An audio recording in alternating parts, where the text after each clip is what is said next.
জীবন ও অর্থনীতির কঠিন সংকট থেকে বেরিয়ে আসতে 5,68,000 কোটি টাকার বাজেট ঘোষণা। করমুক্ত আয়সীমা 3 লাখ টাকা। করোনা মোকাবেলায় 10,000 কোটি টাকা থোক বরাদ্দ।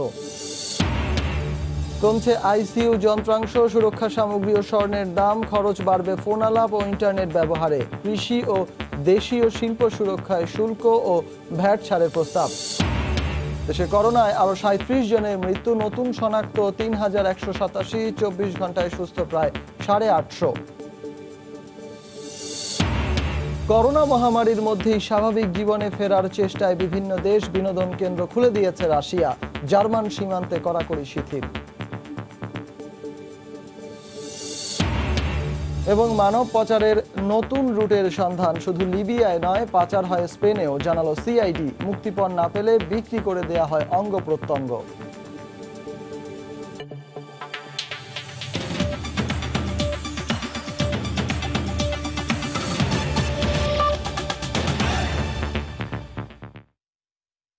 দেখছিলেন শিরোনাম। প্রবাসের সময় সঙ্গে আছি আমি সজল মিত্র রিচার্ড।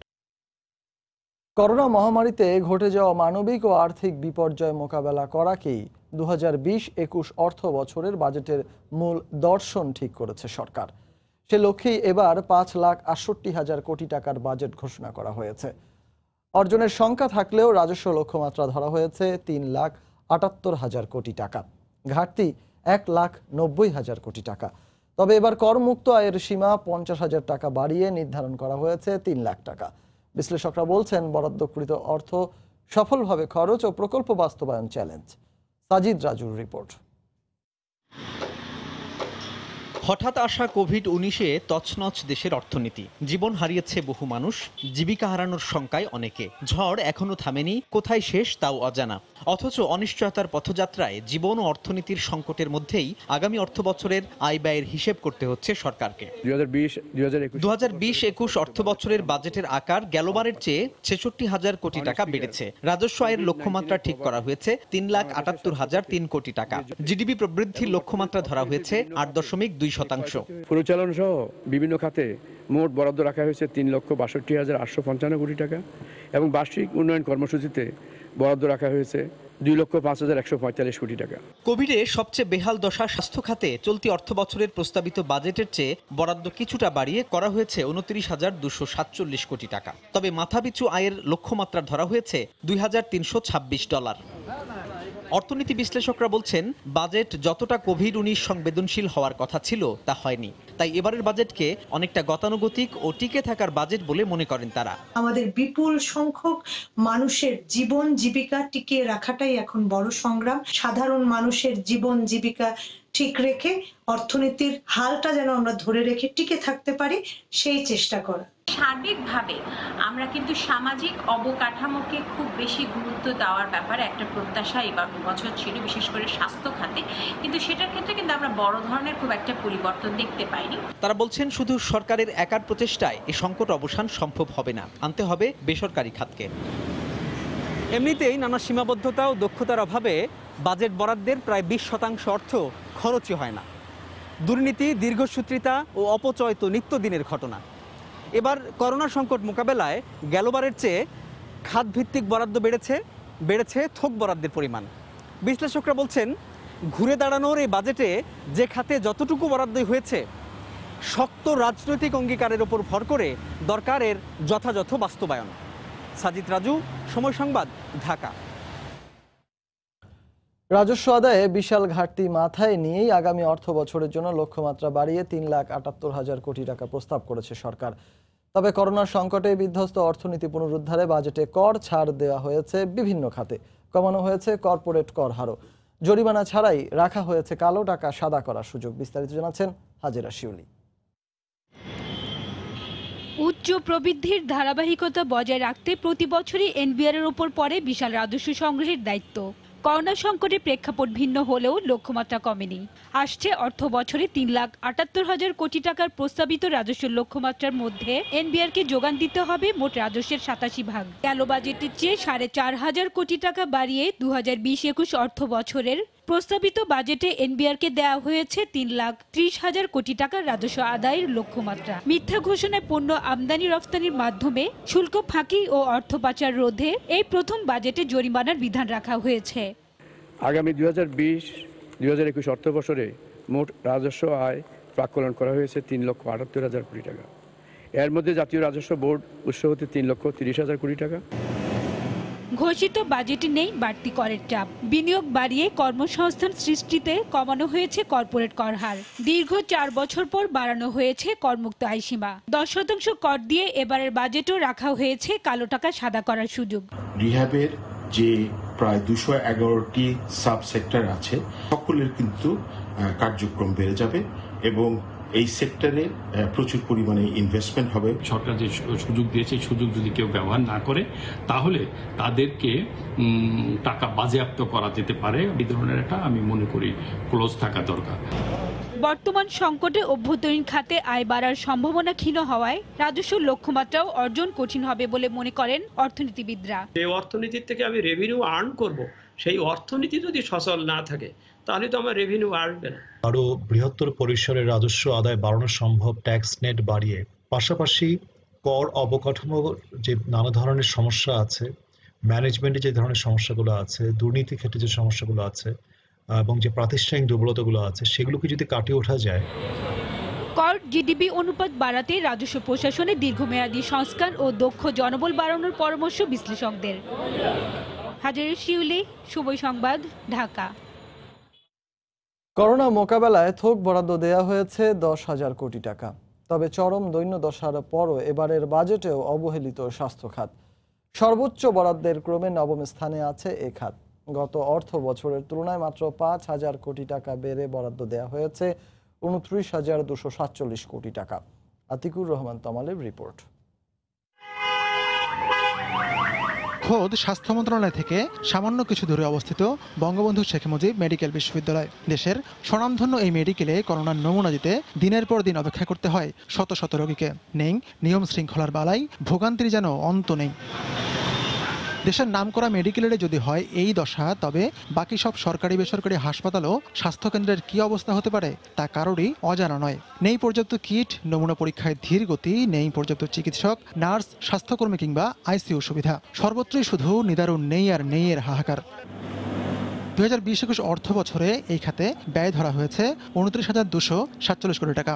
2019-20 অর্থ বছরের তুলনায় যা 5,500 কোটি টাকা বেশি। তবে এডিপি বা উন্নয়ন খাতে দেওয়া হয়েছে 12,500 কোটি টাকা। করোনা সামলাতে ডাক্তার, নার্স ও টেকনোলজিস্ট মিলে সম্প্রতি নিয়োগ দেওয়া হয়েছে 7,000 নতুন জনবল। কর্মীদের বেতন ভাতা সহ নতুন বাজেটে অনুন্নয়ন ব্যয় খাতে বরাদ্দ 16,747 কোটি টাকা, যা মোট বরাদ্দের অর্ধেকেরও বেশি। কোভিড-19-এর প্রভাবে বাংলাদেশের স্বাস্থ্য খাতে যে জরুরি এবং অপ্রত্যাশিত আর্থিক প্রয়োজন দেখা দিয়েছে। বিশেষজ্ঞরা বলছেন, যা বরাদ্দ হয় তার বড় একটি অংশই আবার খরচ করতে না পারার কারণে ফিরে যায়। বাকিটুকুর মধ্যেও চলে লুটপাটের উৎসব। এই করোনা দুর্যোগের মধ্যে দেখা গেল সুরক্ষা সামগ্রী কিনতেও চলেছে 9-6। কোভিড-19 এর প্রভাবজনিত যে স্বাস্থ্য ঝুঁকি, অনিশ্চয়তা, সেটা মোকাবেলায় যেন এই বাজেট বরাদ্দ কাজে লাগে, সেই দিকে আমাদের মনোযোগ বেশি দেওয়া দরকার। মহামারী মোকাবেলা করার জন্য এবং সার্বজনীন স্বাস্থ্য ব্যবস্থা গড়ে তোলার জন্য প্রয়োজনীয় বরাদ্দটা এবার আসা উচিত ছিল। স্বাস্থ্য খাতের যে বরাদ্দটা, তার আগে স্বাস্থ্য খাতটাকে সংস্কার করে আগামী 10 বছরের একটা প্ল্যান নেন। সংস্কারবিহীন এটা যা আছে এর চেয়ে উন্নত হবে না। বিশেষজ্ঞদের জিজ্ঞাসা, বাজেটে বরাদ্দের আকার বাড়লেই কি সুস্থ হবে স্বাস্থ্য খাত? আগের অভিজ্ঞতা তেমনটি বলে না। তারা বলছেন, সর্ষের ভূত তাড়াতে না পারলে বাজেটে বরাদ্দের আকার যতই বড় হোক না কেন, স্বাস্থ্যের সেবা অধরাই থেকে যাবে। তাই প্রয়োজন স্বচ্ছতা, জবাবদিহিতা এবং সুষ্ঠু ব্যবস্থাপনা। আতিকুর রহমান তমাল, সময় সংবাদ, ঢাকা। 2020-21 অর্থ বছরের প্রস্তাবিত বাজেটে কোভিডের হুমকি মোকাবেলায় স্বাস্থ্য সুরক্ষা সামগ্রীর দাম কমানোর প্রস্তাব করা হয়েছে। জনস্বার্থ ও দেশীয় শিল্প সুরক্ষায় বেশ কিছু পণ্যে শুল্ক ও ভ্যাট ছাড়ের প্রস্তাব রাখা হয়েছে। ফলে এসব পণ্যের দাম কমতে পারে। খরচ বাড়বে ফোন আলাপ, ইন্টারনেট ব্যবহার ও অনলাইন কেনাকাটায়। বাড়বে বিলাস সামগ্রী, গাড়ি ও বিদেশি মোটরসাইকেল সহ বেশ কিছু পণ্যের দাম। 2021 অর্থবর্ষের করোনা ভাইরাসের মহামারীর মধ্যে উপস্থাপন করা হলো 2020-21 অর্থবছরের বাজেট। স্বাস্থ্য ঝুঁকি মোকাবেলায় প্রস্তাবিত বাজেটে আমদানি কর মওকুফ করে কমানো হয়েছে স্বাস্থ্য সুরক্ষা সামগ্রীর দাম। তাই কমবে হ্যান্ড গ্লাভস, মাস্ক, নেবুলাইজার, সুরক্ষা সামগ্রীর দাম। কমবে ওষুধ তৈরির দেশীয় কাঁচামালের দাম।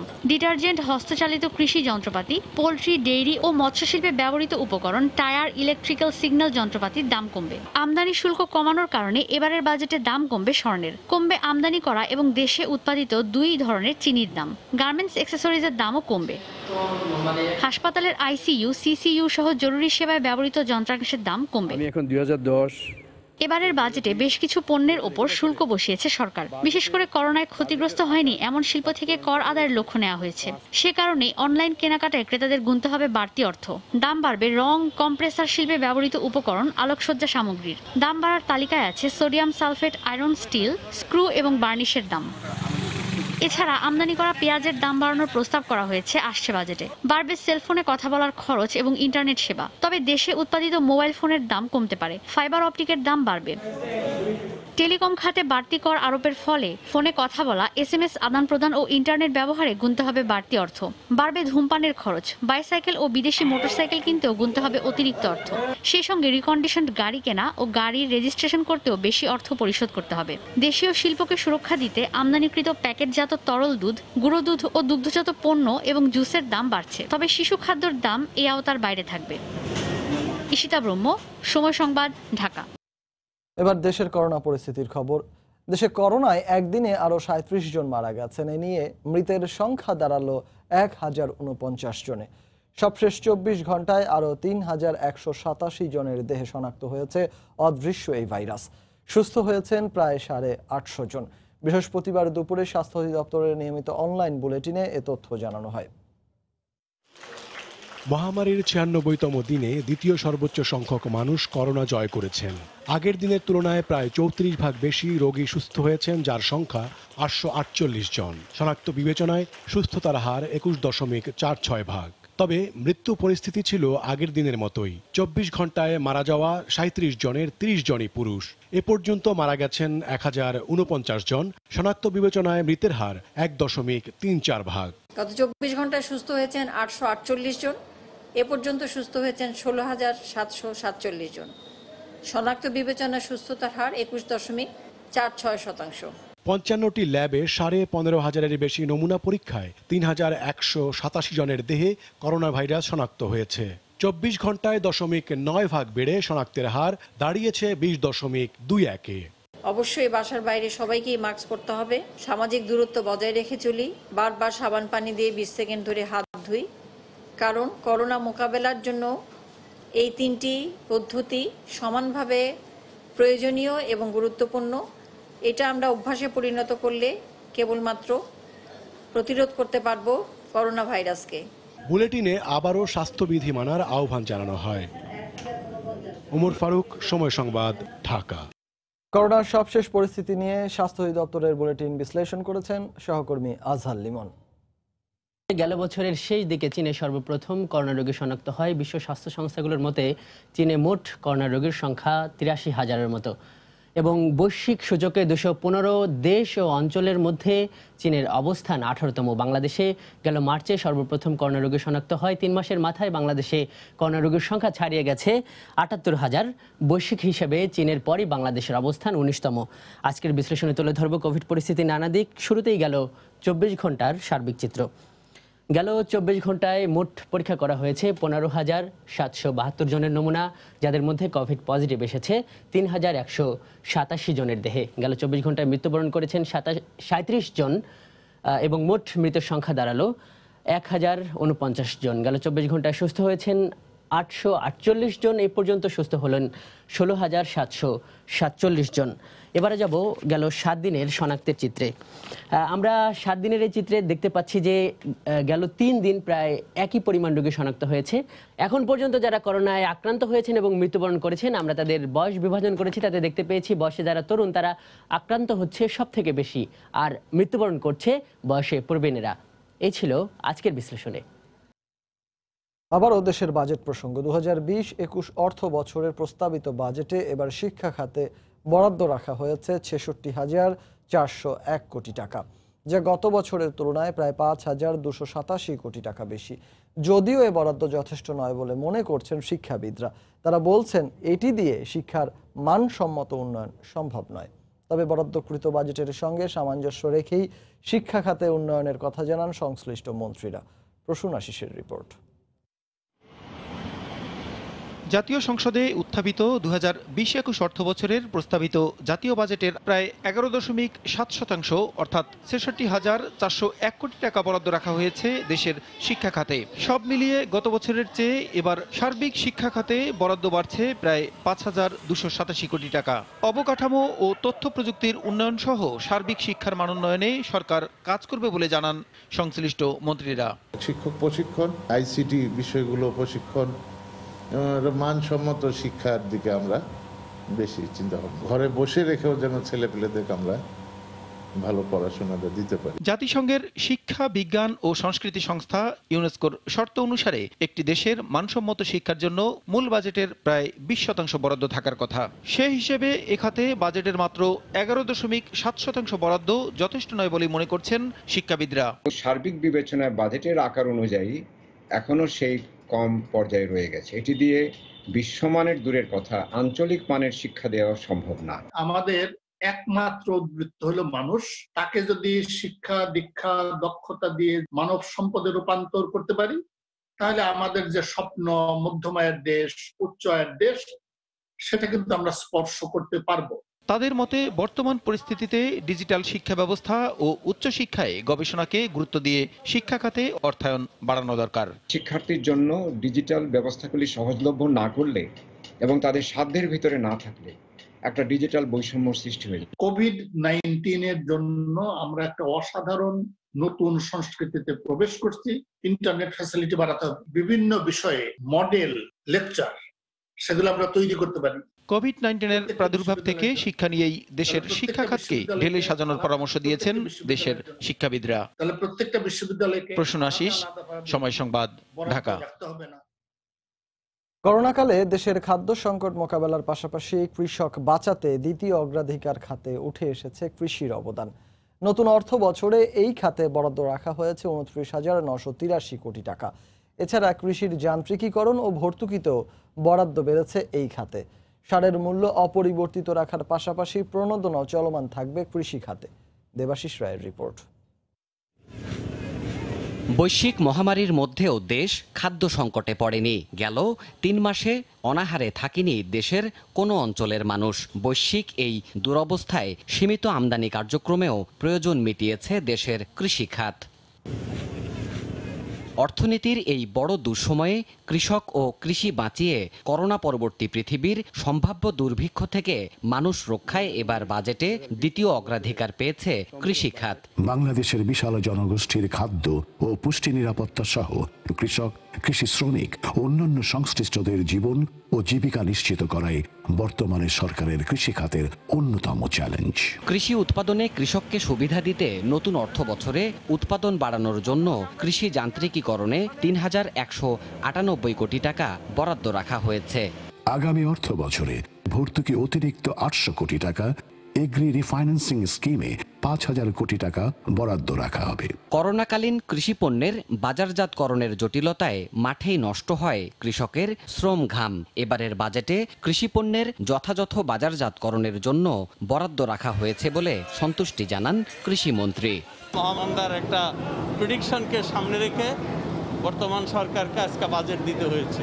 যান্ত্রিকরণ এবং প্রক্রিয়াজাতকরণ, এটা আমাদের অগ্রাধিকার থাকবে এবং আপনারা দেখবেন আরও অনেক বরাদ্দ আসবে যান্ত্রিকরণে এবং প্রক্রিয়াজাতকরণ। রাসায়নিক সারের মূল্য অপরিবর্তিত রাখা, কৃষি প্রণোদনা কার্যক্রম চলমান রাখার পাশাপাশি নতুন এই বাজেটে কতটুকু উপকৃত হবে দেশ ও দেশের কৃষি, সেই চ্যালেঞ্জ সামনে রেখেই প্রণীত এই বাজেট কার্যকর হবে বলে আশা গণমানুষের। দেবাশিস রায়, সময় সংবাদ, ঢাকা। প্রবাসের সময় আরো থাকছে আমের পচন রোধ ও সংরক্ষণে রাজশাহীতে হট ওয়াটার ট্রিটমেন্ট প্ল্যান্ট স্থাপন। পাকা আম সংরক্ষণ করা যাবে 7 দিন, কেজিতে খরচ 1 টাকা।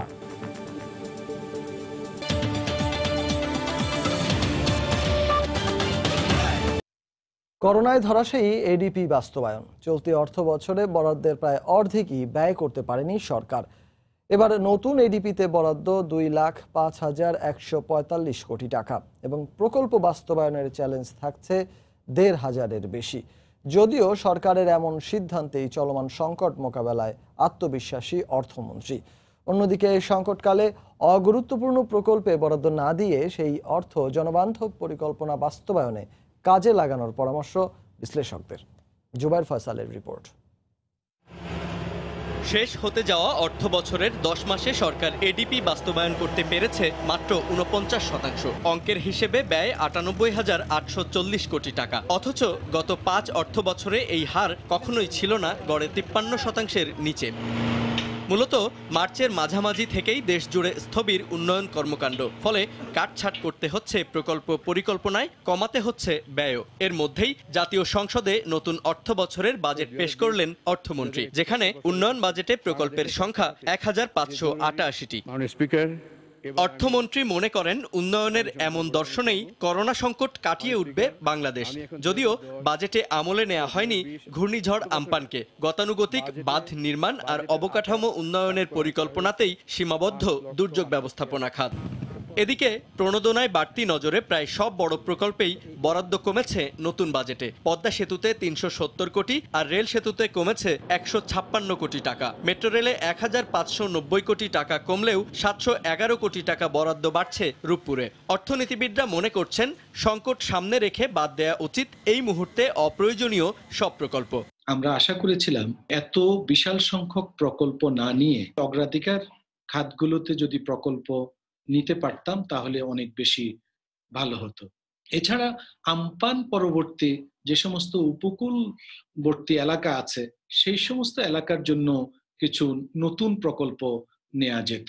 সম্পদের সীমাবদ্ধতা থাকলেও প্রতি বছরই বড় বাজেটের রেকর্ড ভেঙেছে ক্ষমতাসীন আওয়ামী লীগ সরকার। উন্নয়ন বাজেট গড়ে কমপক্ষে 16% করে বাড়লেও এবার তা কমে দাঁড়াচ্ছে মাত্র 6%, যেখানে বরাদ্দের প্রায় 86%ই থাকছে মাত্র 10টি খাতে। জুবাইর ফয়সাল, সময় সংবাদ, ঢাকা। 2020-21 অর্থ বছরের বাজেটে দেশের মেগা প্রকল্পগুলোতে বরাদ্দ কাটছাট করা হয়েছে। নতুন করে 2টি মেগা প্রকল্প যোগ হলেও মোট বরাদ্দ কমেছে আগের তুলনায় প্রায় 25%। করোনা পরিস্থিতি সামাল দিতে এবং সময় মতো প্রকল্পের অর্থ ব্যয় করতে না পারায় বরাদ্দ কম বলে মনে করছেন বিশেষজ্ঞরা। এহসান জুয়েলের রিপোর্ট। দেশে চলমান মেগা প্রকল্পের সংখ্যা 15টি। এজন্য চলতি অর্থ বছরে বরাদ্দকৃত অর্থের পরিমাণ 52,758 কোটি টাকা। বাজেট ঘাটতি ও অর্থায়ন। নতুন অর্থ বছরের বাজেটে সরকার উন্নয়ন খাতে ব্যয় ধরেছে 2,05,145 কোটি টাকা। এর মধ্যে নতুন করে যোগ করেছে 2টি মেগা প্রকল্প। মোট 17টি মেগা প্রকল্পের জন্য বাজেট ধরা হয়েছে 44,660 কোটি টাকা, যা আগের 15টির চেয়ে 8,118 কোটি টাকা কম। অর্থনীতির বিভিন্ন খাতে দেশে করোনা ভাইরাস প্রাদুর্ভাব ছড়িয়ে পড়ার পর মেগা প্রকল্পগুলোতে কাজের গতি কমে আসে। একই সঙ্গে বরাদ্দকৃত অর্থের ব্যয়ও অনেক কমে আসে। 2020-21 অর্থ বছরে মেগা প্রকল্পগুলোর মধ্যে সর্বোচ্চ বরাদ্দ রাখা হয়েছে রূপপুর পারমাণবিক বিদ্যুৎ কেন্দ্রের জন্য 15,691 কোটি টাকা। পদ্মা সেতুর জন্য বরাদ্দ রাখা হয়েছে 5,000 কোটি টাকা। এইভাবে কমেছে প্রায় সব প্রকল্পের বরাদ্দই। বেশিরভাগ ক্ষেত্রে যতটুকু কমানো হয়েছে সেটা আমি মনে করি ইমপ্লিমেন্টেশনের সক্ষমতাকে বিবেচনা করে এবং চলমান পরিস্থিতিতে যতটা বাস্তবায়ন করা যাবে সেই দৃষ্টিকোণ থেকেই এটি করা হয়েছে। নতুন করে এডিপি থেকে বরাদ্দ পেয়েছে মেট্রো রেলের 2টি প্রকল্প এবং মাতারবাড়ি বন্দর উন্নয়ন প্রকল্প। ক্ষুদ্র এক ভাইরাস করোনায় বিপর্যস্ত অর্থনীতির সামনে অনেক চ্যালেঞ্জ, তবে সবার আগে সামাজিক সুরক্ষা। তাই মেগা প্রকল্পের বরাদ্দ কমিয়ে অর্থনীতিতে ভারসাম্য আনার চেষ্টায় সরকার। এহসান জুয়েল, সময় সংবাদ, ঢাকা। মানব পাচারের নতুন রুটের সন্ধান পেয়েছে পুলিশের অপরাধ তদন্ত বিভাগ। লিবিয়ার পর এবার স্পেনে অবৈধ মানব পাচারের তথ্য হাতে পাওয়ার দাবি করেছে সিআইডি।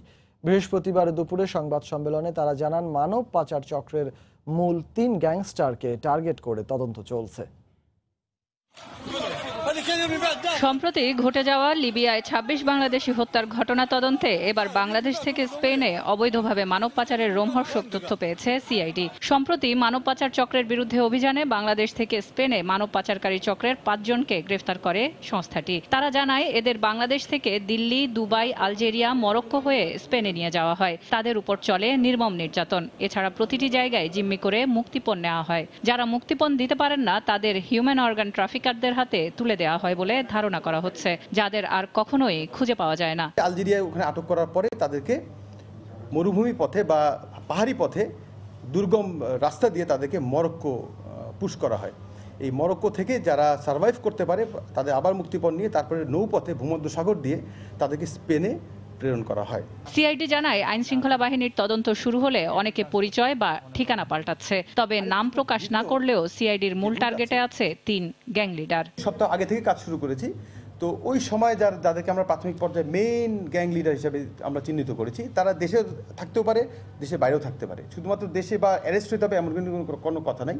তো আমাদের যে এজাহারগুলো আছে এবং এজাহারের যে মূল যারা ব্যক্তি যারা এই মানব পাচারের সাথে জড়িত, আমরা টার্গেট করেছি তাদেরকে। সম্প্রতি কুয়েতে আটক এমপি কাজী শহীদ ইসলাম পাপুলের তথ্য অনুসন্ধান শুরু করেছে সিআইডি। মানব পাচারে এখন পর্যন্ত সংস্থাটি 15টি মামলা করেছে। গ্রেফতার হয়েছে 22 অবৈধ মানব পাচারকারী। সিলিয়া সুলতানা, সময় সংবাদ, ঢাকা। আবারও দেশের বাইরের করোনা পরিস্থিতির খবর। জার্মানিতে আগামী 15ই জুন থেকে ইউরোপীয় ইউনিয়নের দেশগুলোর জন্য সীমান্তে কড়াকড়ি শিথিলের সিদ্ধান্ত নিয়েছে মার্কেল সরকার। তবে নতুন করে বেশ কয়েকটি অঙ্গরাজ্যের স্কুল ও উপাসনালয়ে সংক্রমণ ছড়ানোয় উদ্বিগ্ন স্থানীয় সহ প্রবাসীরা। বার্লিন থেকে বিস্তারিত বিটু বড়ুয়ার রিপোর্টে। চিকিৎসা সেবা, স্বাস্থ্যবিধি মানা এবং জনসাধারণের সর্বোচ্চ সচেতনতায় জার্মানির করোনা পরিস্থিতির উন্নতি চোখে পড়ার মতো। সেই সঙ্গে চলমান অর্থনৈতিক সংকটের কথা বিবেচনা করে আগামী 15ই জুন থেকে ইইউ সদস্যভুক্ত রাষ্ট্রগুলোর সঙ্গে মিল রেখে জার্মান সীমান্তে কড়াকড়ি শিথিলের সিদ্ধান্ত নিয়েছে মার্কেল প্রশাসন। সেই সাথে 13ই জুন থেকে শারীরিক দূরত্বের যে বিধিনিষেধ সেটিও সবার আগে শিথিল করার সিদ্ধান্ত নিয়েছে থুরিঙ্গেন রাজ্য সরকার।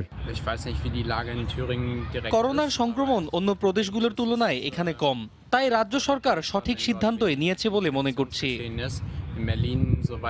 এদিকে দীর্ঘ কয়েক মাসের লকডাউনের পর বার্লিন সহ কয়েকটি শহরের শিক্ষা প্রতিষ্ঠান ও উপাসনালয়গুলোয় পুনরায় কোভিড-19 ছড়িয়ে পড়ায় চিন্তায় পড়েছেন স্থানীয় সহ প্রবাসী অভিভাবকরা। হঠাৎ করে সংক্রমণের হার বাড়তে শুরু করেছে। প্রবাসী বাংলাদেশি সহ বেশ কিছু স্থানীয় বাবা মাকে আমি চিনি যারা আবার নতুন করে বেশ শঙ্কিত হয়ে পড়ছেন। জার্মানিতে করোনা ভাইরাসের সংক্রমণ রুখতে আগামী সপ্তাহ থেকে একটি ওয়ান-আপ অ্যাপ চালু করার সিদ্ধান্ত নিয়েছে জার্মান স্বাস্থ্য মন্ত্রণালয়। আর এই অ্যাপ যে কোনো স্মার্টফোনে ডাউনলোড করলেই জানা যাবে নতুন সংক্রমিত রোগীর সম্পর্কে তথ্য, সেই সাথে বোঝা যাবে কোন অঞ্চলটি সবচেয়ে বেশি ঝুঁকিপূর্ণ। আর এই পুরো বিষয়টিকেই ইতিবাচক হিসেবে দেখছেন জার্মান চিকিৎসা বিজ্ঞানীরা। জার্মানির বার্লিন থেকে বিটু বড়ুয়া, সময় সংবাদ। এদিকে ফ্রান্সে করোনা মহামারীর কারণে চলমান জরুরি স্বাস্থ্য অবস্থা আগামী 10ই জুলাই শেষ হওয়ার কথা রয়েছে। এর মধ্যেই পরিস্থিতি মোকাবেলায় নতুন দিক নির্দেশনা দিতে রোববার জাতির উদ্দেশ্যে ভাষণ দেওয়ার কথা রয়েছে ফরাসি প্রেসিডেন্ট ইমানুয়েল ম্যাক্রোর। প্যারিস থেকে বিস্তারিত জানিয়েছেন লুৎফুর রহমান বাবু। ফ্রান্সে আগের তুলনায় করোনা ভাইরাসে আক্রান্ত আর মৃতের সংখ্যা অনেকটাই কমে আসায় এবং জীবনযাত্রা কিছুটা স্বাভাবিকের দিকে যায় দেশটিতে জারিকৃত জরুরি স্বাস্থ্য অবস্থা আগামী 10ই জুলাই প্রত্যাহার হতে যাচ্ছে। করোনা ভাইরাসের মহামারী শুরু হওয়ার পর দেশ জুড়ে গত মার্চে এই জরুরি স্বাস্থ্য অবস্থা ঘোষণা করা হয়েছিল। এদিকে ফ্রান্সের দর্শনীয় স্থানের মধ্যে অন্যতম ঐতিহাসিক আইফেল টাওয়ার আগামী 25শে জুন খুলে দেওয়া হবে বলে জানা গেছে। বর্তমান পরিস্থিতিতে দেশটির প্রেসিডেন্ট ইমানুয়েল ম্যাক্রন আগামী রোববার জাতির উদ্দেশ্যে ভাষণ দিতে পারেন। তিনি তার ভাষণে বর্তমান করোনা সংকটকালীন এই সময়ে সরকারের যে নানা পদক্ষেপ এবং আগামীতে তার সরকারের কী পদক্ষেপ রয়েছে সে বিস্তারিত তুলে ধরবেন, এমনটাই ধারণা করা হচ্ছে। পরিস্থিতি এখন আগের তুলনায় কিছুটা স্বাভাবিক আর শান্ত। আমাদের প্রেসিডেন্ট আগামী রোববার জাতির উদ্দেশ্যে ভাষণ দেবেন। বর্তমান এই সংকট থেকে কিভাবে উত্তরণ হতে পারে এবং পরবর্তী করণীয় সম্পর্কে সঠিক একটি দিক নির্দেশনা তার সেই বক্তব্যে থাকবে বলে আমি মনে করি। করোনা ভাইরাস শুরু হওয়ার পর দেশটিতে নানা ধরনের সংকট দেখা দিয়েছে।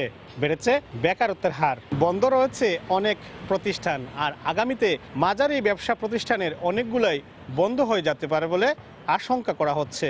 আমরা আশা করছি বাকি যে বড় বড় প্রতিষ্ঠানগুলি খুলে দেওয়া হবে, সেই সাথে আমরা আশা রাখছি যে হয়তো সীমান্তও খুলে দেওয়া হতে পারে।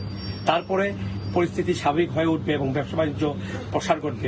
পরিস্থিতি এখন কিছুটা স্বাভাবিক, তবে আগামী রোববার প্রেসিডেন্ট ইমানুয়েল ম্যাক্রনের বক্তব্যের পর জানা যাবে আগামী দিনগুলো কিভাবে কাটাতে হবে সাধারণ জনগণ সহ সবাইকে, আর সেদিকেই এখন তাকিয়ে আছেন সবাই। মোহাম্মদ লুৎফুমান বাবু, সময় সংবাদ, প্যারিস। অবৈধ অভিবাসীদের বৈধতার ঘোষণায় প্রতিদিনই ভূমধ্য সাগর পাড়ি দিয়ে ইতালিতে আসছেন অভিবাসীরা, তবে নানা শর্তের বেড়াজালে আটকে যাচ্ছে তাদের স্বপ্ন। বাংলাদেশি সহ বহু অভিবাসীকে থাকতে হচ্ছে অবৈধ হয়েই। ইতালি থেকে জুমানা মাহমুদের রিপোর্ট। করোনা ভাইরাসের কারণে শ্রমিক সংকট মোকাবেলায় গত মাসে অবৈধ অভিবাসীদের বৈধতার ঘোষণা দেয় ইতালি সরকার। 2,20,000 অভিবাসীকে বৈধতা দেওয়ার কথা বলা হলেও অর্থনৈতিক সংকটে ইতালীয় মালিকরা শ্রমিক নিতে সক্ষমতা হারিয়েছে। 1 জুন থেকে বৈধতার জন্য আবেদন গ্রহণ শুরু হলেও তা চলছে খুব ধীর গতিতে। আমরা যারা ইমিগ্রেশন নিয়ে কাজ করি তারা দেখছি যে আসলে সেইভাবে আবেদন জমা পড়ছে না, কারণ সরকারের যে কোটা সেটা পূরণ কোনোভাবেই হবে বলে মনে হচ্ছে না। এদিকে পাসপোর্ট ও অন্যান্য কাগজপত্র না থাকায় চরম বিপাকে পড়েছেন অবৈধ প্রবাসী বাংলাদেশিরা। কাগজপত্রের জন্য প্রতিদিনই দূতাবাসের সামনে ভিড় করছেন বিপুল সংখ্যক বাংলাদেশি। নাম, ঠিকানা এবং জন্ম তারিখ পরিবর্তনের কারণে বিড়ম্বনার শিকার হচ্ছেন তারা। দূর দূরান্ত থেকে অ্যাপয়েন্টমেন্ট নিয়ে আসলে তাদেরকে অবশ্যই আমাদের এই কনসুলার সেবা দিতে হবে। আর যাদের অন্য এখন একেবারে জরুরি নয়, তারা পরে যাতে আসে। ইতালির স্বরাষ্ট্র মন্ত্রণালয়ের তথ্য অনুযায়ী শুধুমাত্র করোনা কালেই ভূমধ্যসাগর পাড়ি দিয়ে ইতালিতে এসেছে 5,472 জন অভিবাসী। এর মধ্যে বাংলাদেশি রয়েছেন 1,050 জন। অবৈধ অভিবাসীদের অনুপ্রবেশ ঠেকাতে বহু চেষ্টা করেও ব্যর্থ হয়েছে ইতালি সরকার। লিবিয়া সহ অন্যান্য দেশের সাথে চুক্তি করেও সফলতা মেলেনি। তাই এবারে অবৈধদের বৈধকরণ প্রক্রিয়াও বেশ কঠিন। এ কারণে 6 লাখ অবৈধ অভিবাসীদের মধ্যে অনেকেই এই বৈধতার সুযোগ থেকে বঞ্চিত হতে পারেন। ইতালির রোম থেকে জুমানা মাহমুদ, সময় সংবাদ। করোনার কারণে এবছর নিজ দেশের নাগরিকদের পবিত্র হজে না পাঠানোর সিদ্ধান্ত নিয়েছে মালয়েশিয়া সরকার। বৃহস্পতিবার সংবাদ সম্মেলনে দেশটির ধর্মমন্ত্রী এ ঘোষণা দেন। তিনি বলেন, হজ যাত্রা বাতিলের পাশাপাশি পবিত্র ঈদ উল আজহাকে সামনে রেখে সামাজিক দূরত্ব নিশ্চিতকরণের বিষয়টি আরও জোরদার করা হবে। করোনা ভাইরাস সংক্রমণ রোধের উদ্যোগ হিসাবে এই সিদ্ধান্ত নেওয়া হয়েছে বলে জানানো হয়। এর আগে করোনা মহামারীর মধ্যে চলতি বছর নিজ দেশের নাগরিকদের হজে পাঠানোর কথা জানায় ইন্দোনেশিয়া। করোনার চলমান সংকটময় পরিস্থিতিতে প্রবাসীদের সুরক্ষা নিশ্চিতে বিভিন্ন বাংলাদেশি সংগঠনের নেতাকর্মীদের সঙ্গে মত বিনিময় করেছেন বাহরাইনে নবনিযুক্ত রাষ্ট্রদূত ডক্টর মোহাম্মদ নজরুল ইসলাম। এর অংশ হিসাবে দূতাবাসের শ্রম সচিব শেখ মোহাম্মদ তৌহিদুল ইসলামের সমন্বয়ে রাষ্ট্রদূতের সঙ্গে মত বিনিময়ে অংশ নেন বাহরাইনে আওয়ামী লীগের 3 সদস্যের একটি প্রতিনিধি দল। এছাড়াও স্বেচ্ছাসেবী ও সামাজিক সংগঠন বাংলাদেশ ওয়েলফেয়ার কমিউনিটির 3 সদস্যের একটি প্রতিনিধি দলের সঙ্গেও মত বিনিময় করেন নবনিযুক্ত রাষ্ট্রদূতের। সময় তারা করোনা পরিস্থিতিতে অসহায় প্রবাসীদের পাশে দাঁড়ানোর উপর জোর দেন। আমের পচন রোধ ও সংরক্ষণের জন্য রাজশাহীতে বসানো হলো হট ওয়াটার ট্রিটমেন্ট প্ল্যান্ট। এতে প্রতিদিন 4 টন করে আম শোধন করা যাবে। প্রতি কেজিতে খরচ পড়বে মাত্র 1 টাকা। বিস্তারিত জানাচ্ছেন রাকিবুল হাসান। প্রতি বছর মে মাসের মাঝামাঝি সময়ে গুটি ও গোপালভোগ আম পাকে রাজশাহীর বাগানে। 15 দিনের ব্যবধানে এই অঞ্চলের হাট বাজারে ভরে যায় খিরসাপাত ও হিমসাগর সহ প্রায় 250 প্রজাতির আম। সংরক্ষণের অভাবে চাষিদের নির্ভর করতে হয় বিপণন ব্যবস্থার ওপর। স্বল্প সময়ের ব্যবধানে পচন ধরে নষ্ট হয় লাখ লাখ টাকার আম। ট্রিটমেন্ট প্ল্যান্ট এর মাধ্যমে আম সংরক্ষণ করা যাবে দীর্ঘদিন, রং হয়ে উঠবে আকর্ষণীয়। পাকার পরে যে থাকতে চায় না 5-7 দিন থাকে, এটা 10-12 দিন কভার করবে। ভালোভাবে আমটা বাজার দর হিসাবে দূরে পাঠাতে পারবো। প্ল্যান্টটা যদি আরো 4 গুণ বড় হয় তাহলে কৃষক উপকৃত হবে এবং এলাকার লোকজন উপকৃত হবে। এই পদ্ধতি প্রয়োগে আমের স্বাদ ও গুণাগুণ অক্ষুণ্ণ থাকবে বলে জানান ফলের গবেষকরা। 55 ডিগ্রি সেন্টিগ্রেড তাপমাত্রায় 5 মিনিট যদি শোধন করা হয় তাহলে এই আম সহসা পচবে না এবং এর পাকা 5 থেকে 7 দিন দেরি হবে। সেই ক্ষেত্রে সুন্দর সুস্বাদু আম দেশবাসী বিভিন্ন জায়গা থেকে পেতে পারেন। রাজশাহীর বানেশ্বর বাজারে আরও 5টি হট ওয়াটার ট্রিটমেন্ট প্ল্যান্ট স্থাপনের পরিকল্পনা রয়েছে ফল গবেষণা ইনস্টিটিউটের। রাকিবুল হাসান, সময় সংবাদ, রাজশাহী।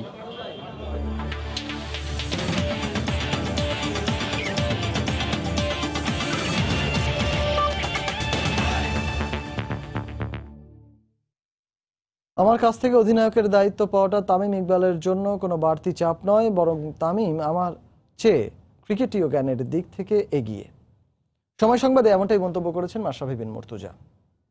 আপনি যে কোশ্চেনটা করছেন যে তামিমের উপর চাপ কিনা, আমি মনে করি না। প্রথমত Tamim is very smart guy, first things. সে পৃথিবী সম্বন্ধে আমার থেকে অনেক বেশি জানে। আমরা সাধারণত চিন্তা করি ক্যাপ্টেনকে অন দ্য ফিল্ড সব কিছু করতে হয়, হ্যাঁ ওইটা সব থেকে ইম্পর্টেন্ট জায়গা, অন দ্য ফিল্ড সিদ্ধান্ত নেওয়া। কিন্তু অফ দ্য ফিল্ড যে অন দ্য ফিল্ডকে অনেকটা সাজিয়ে দেয়, সেটা অনেকে আমরা বুঝতে পারি না। সো তামিমের ওই গুণগুলো আছে। টাইমের সাথে সাথে সব কিছুই স্টাবলিশড হয়। সো তামিমকে অতটুকু সময় দিতে হবে যেন তামিম তার মতো করে গুছায় উঠতে পারে, তার টিমটাকে নিয়ে সে যেন মাঠে বেশ কিছুদিন খেলতে পারে। এ পর্যায়ে শীর্ষ সংবাদ জানিয়ে দিচ্ছি আরেকবার। জীবন ও অর্থনীতির কঠিন সংকট থেকে বেরিয়ে আসতে 5,68,000 কোটি টাকার বাজেট ঘোষণা। করমুক্ত আয় সীমা 3 লাখ টাকা। করোনা মোকাবেলায় 10,000 কোটি টাকা থোক বরাদ্দ।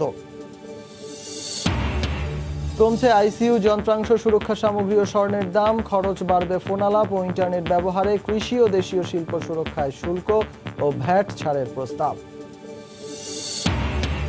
দেশে করোনায় আরো 37 জনের মৃত্যু। নতুন শনাক্ত 3,187। 24 ঘন্টায় সুস্থ প্রায় 850। করোনা মহামারীর মধ্যেই স্বাভাবিক জীবনে ফেরার চেষ্টায় বিভিন্ন দেশ। বিনোদন কেন্দ্র খুলে দিয়েছে রাশিয়া। জার্মান সীমান্তে কড়াকড়ি শিথিল। এবং মানব পাচারের নতুন রুটের সন্ধান শুধু লিবিয়ায় নয়, পাচার হয় স্পেনেও, জানালো সিআইডি। মুক্তিপণ না পেলে বিক্রি করে দেয়া হয় অঙ্গ প্রত্যঙ্গ। এই ছিল প্রবাসের সময়ে। যে কোনো খবর পেতে ভিজিট করুন সময়নিউজ.tv। আপনার মোবাইলের সময় সংবাদ দেখতে ও সব খবর পেতে ডাউনলোড করুন সময় অ্যাপ। এছাড়া এই মাত্র পাওয়া খবর আপনার মোবাইলে পেতে SMS করুন *BN লিখে পাঠিয়ে দিন 16242 নম্বরে। আর সঙ্গে থাকুন সময়ের।